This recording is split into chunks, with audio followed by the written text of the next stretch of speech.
Il y a un tour de potier, une esthèque, de l'eau et quelques ustensiles éphémères. Le potier prend de l'argile à la base, qu'il prépare des aères et balaxes, des mouvements de main agiles à barbares, dur au départ, l'argile se relaxe. Puis cette argile est déposée sur le tour, puis tour à tour, il façonne le pourtour. Ça se passe sous vos yeux, mais c'est comme de la magie, et la plupart des potiers réussissent leur tour. Eh bien, la plupart de nous, en allant au CP1, ne valions pas mieux qu'un tas d'argile, remis à l'enseignant pour revenir demain, récupérer un vase qui brille.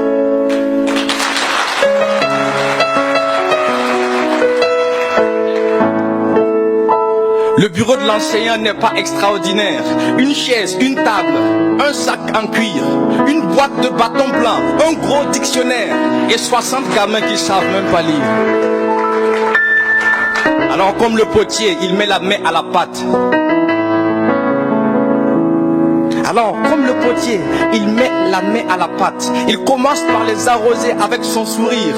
Même s'il sait que dans quelque temps, il sortira la cravache et retroussera les manches pour commencer à pétrir. Il les apprendra à dire bonjour monsieur, à demander la permission, à répondre présent. Il les verra grandir là, sous ses yeux. Entre l'école et la maison, l'enseignant n'est jamais absent. Il leur apprendra à écrire I-O-A, à redresser le I et à soigner le A. La fatigue et ce soupir qu'il aura pour ce surnom ringard qu'on lui collera. Écrire avec son âme sera sa routine. L'enseignant est toujours content, triste. Pas de temps pour sa femme, encore moins sa copine. Parce que demain matin on temps fixe.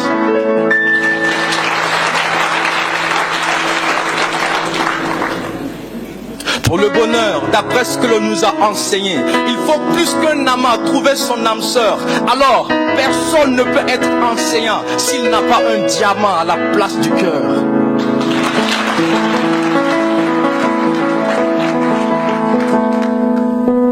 Et finalement, c'est quand le vase est prêt que le potier va devoir s'en séparer. Souvent avec des larmes après le succès, l'enseignant les regarde se barrer. Ils se reverront quelque part, un jour dans la ville. Le vase lui dira un bonjour sympa. Mais il a fait tellement de vases et vu tellement d'argile. Le pauvre enseignant ne s'en souvient même pas.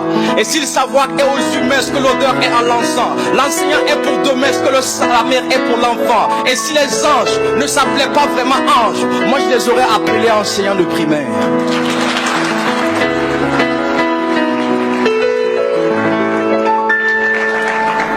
Parfois traité de marginal parmi mes potes, pendant que le fils de mon pote devient un vase dans sa salle. Il prend de l'argile sale avec ses mains propres. À la fin, il y aura un vase propre et lui les mains sales.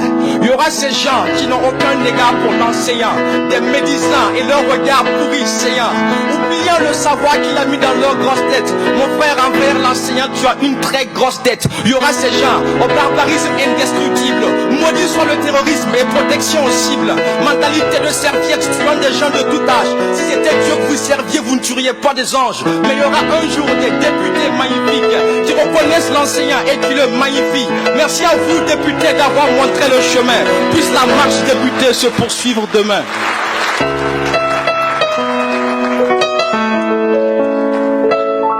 En attendant, cher enseignant, profitez de ce jour. Soufflez un peu, riez un peu, sortez faire un tour.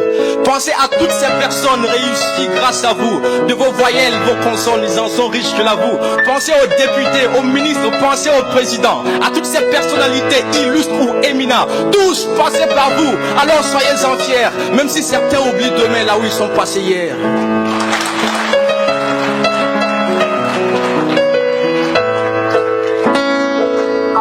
Le potier, c'est ce mec humble auquel on ne prête pas grande attention. Mais dans le quartier, chez tous ceux qui se disent nobles, on leur poterie dans leur maison. L'enseignant, c'est ce monsieur que tu déshabilles avec ton regard rayon X. Mais il y a quelque temps, ce monsieur pour ta fille a dû faire de grands sacrifices. Être enseigné n'est pas un droit, c'est une chance. Parce qu'il y en a qui n'en ont pas malgré de grandes prières. Et si les anges ne s'appelaient pas vraiment